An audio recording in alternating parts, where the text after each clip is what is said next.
5 ওয়াক্ত নামাজ কালাম পড়ে, এরপরেও জাহান্নামে যাবে যারা, তারা হলো 17 শ্রেণীর লোক। আমরা এক নজরে আবারও বলে দিচ্ছি, হারাম খাদ্য যে গ্রহণ করে 1, 2 আত্মীয়তার সম্পর্ক ছিন্ন করে যে, নাম্বার 3 প্রতিবেশীকে যে কষ্ট দেয়, নাম্বার 4 মা বাবার অবাধ্য সন্তান, মা বাবার কথা শোনে না সে, নাম্বার 5 উগ্র মেজাজি, তেড়া, গোয়ার, সবাইকে দমায় রাখে, এই টাইপের লোক।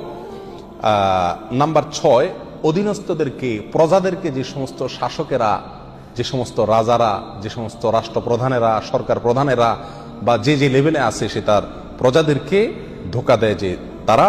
নাম্বার 7 অন্যের সম্পদকে অন্যায়ভাবে আত্মসাৎকারী ব্যক্তি। নাম্বার 8 উপকার করে কারোর খোঁটা দেয় যে ব্যক্তি, সে জান্নাতে যাবে না।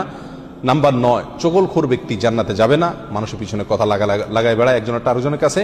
নাম্বার 10 অন্যকে নিজের পিতা হিসাবে, নিজের বাবাকে না বলে, পরিচয় না দিয়ে অন্যকে নিজের বাবা হিসাবে, পিতা হিসাবে পরিচয় দেয় যে ব্যক্তি, সে। নাম্বার 11 গর্ব এবং অহংকার করে যে ব্যক্তি, যার মনের ভিতরে অহংকার আছে, সেই জান্নাতে প্রবেশ করবে না।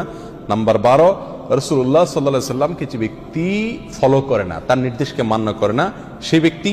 নাম্বার 13 অকারণে তালাক কামনা করে, তালাক চায় যে মহিলা, সেই মহিলা।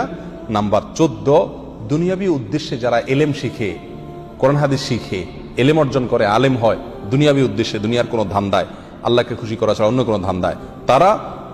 নাম্বার 15 চুলে বা দাড়িতে কোনো জায়গায় কালো কলব, পিওর কালো কলব ব্যবহার করে যারা, তারা। এবং নাম্বার 16 যে কোনো ভালো কাজ করে সেখানে মানুষকে দেখানো, এটা ফলাও করা, প্রচার করা, এই উদ্দেশ্য থাকে যাদের, তারা। নাম্বার 17 ওয়ারিশকে বঞ্চিত করে তার হক থেকে, এরকম অভিভাবক।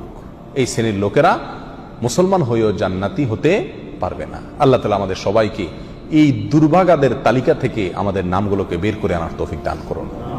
চেষ্টা করব এই 17 শ্রেণীর কোনোটিতে যাতে আমার নাম না থাকে, এটাকে টাঙায় রাখবো, ঝুলায় রাখবো লিস্টটাকে, এবং আমার ভেতরের কোনো পয়েন্ট আছে কিনা সেটা দেখে যাচাই করে সেখান থেকে নিজেকে বের করে আনবো ইনশাআল্লাহ। এরপরে আল্লাহ সুবহানাহু ওয়া তাআলার কাছে জান্নাত চাইতে পারবো, আশা করতে পারবো জোরালো ভাবে।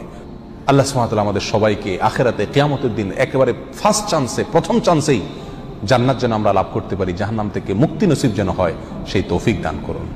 জাযাকুমুল্লাহ ওয়া আখিরু দাওয়ানা আলহামদুলিল্লাহি রাব্বিল আলামিন।